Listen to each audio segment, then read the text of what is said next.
Look at our traditional leaders and the slave trade. We blame the whites for the slave trade we went through. We blame the whites that they offended us. They took us as slaves. But let's wait for a minute. Who sold the black man to the whites? Who sold the black man to the whites? Our own traditional leaders. The enemy is not outside.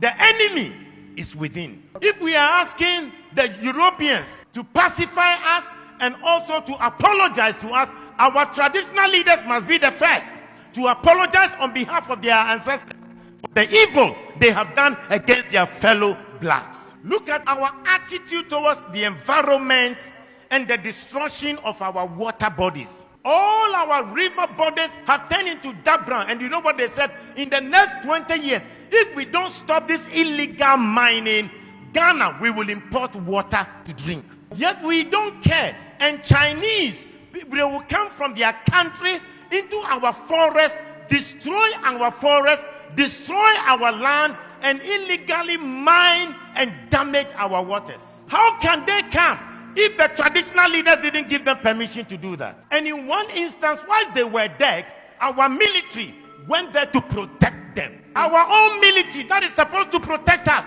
rather protected the foreigners to destroy our water and destroy our forest. The enemy is not outside, the enemy is within. If you look at our own systems and structures in our country, we don't have a better system to improve the lives of people. Pastor, I was surprised when I read in China, they had a 10-year vision, and they said from 2011, their vision was that in 10 years from 2011, and 10 years from 2011 will be what year?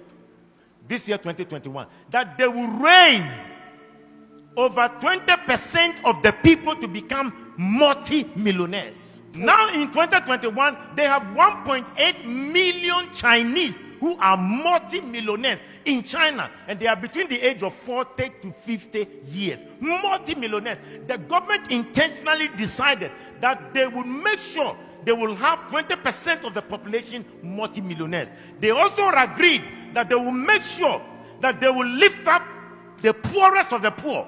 And they lifted 100 million people from begging to live a better life. But in this country, in our country, we fight our own businessmen.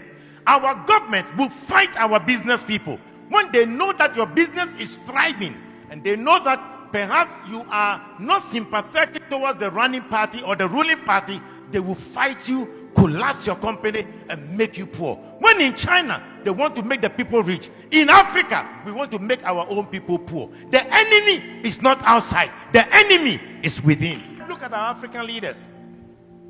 How much they stole, the money they stole away. We are told in Gambia, Jamal Yaha, he stole 11 million US dollars from his own country, Gambia. Sani Abacha stole between 1 billion to 5 billion dollars out of Nigeria.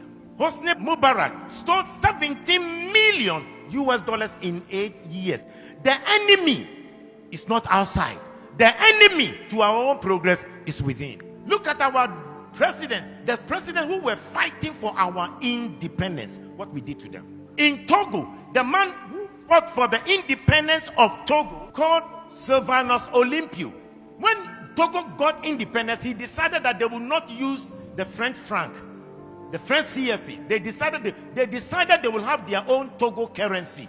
And you know what? They used Iyadema to kill him and to get rid of him. When Olympians wanted to make Togo great, the enemy within, the Judas within, killed him. In Burkina Faso, the man who gave them independence, Maurice Yamego, was eliminated by his own people. When Thomas Sankara came, his own body group killed him and got rid of him. The enemy is not outside. The enemy is within. You look at our own country, Kwame Nkrumah started a new vision to develop Ghana, and who undermined him from within? They threw him out by Kotoka.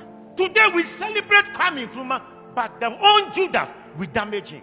I pray that the man who organized that coup to betray Kwame Nkrumah, and for us to name our airport after him, Kotoka International Airport, I think we should start a national conversation to change the name of the Kotoka International Airport, because as long as that name is, we have endorsed coup, we have endorsed enemies that will fight the progress of our nation. We must change the name of Kotoka International Airport to Kwame Nkrumah International Airport.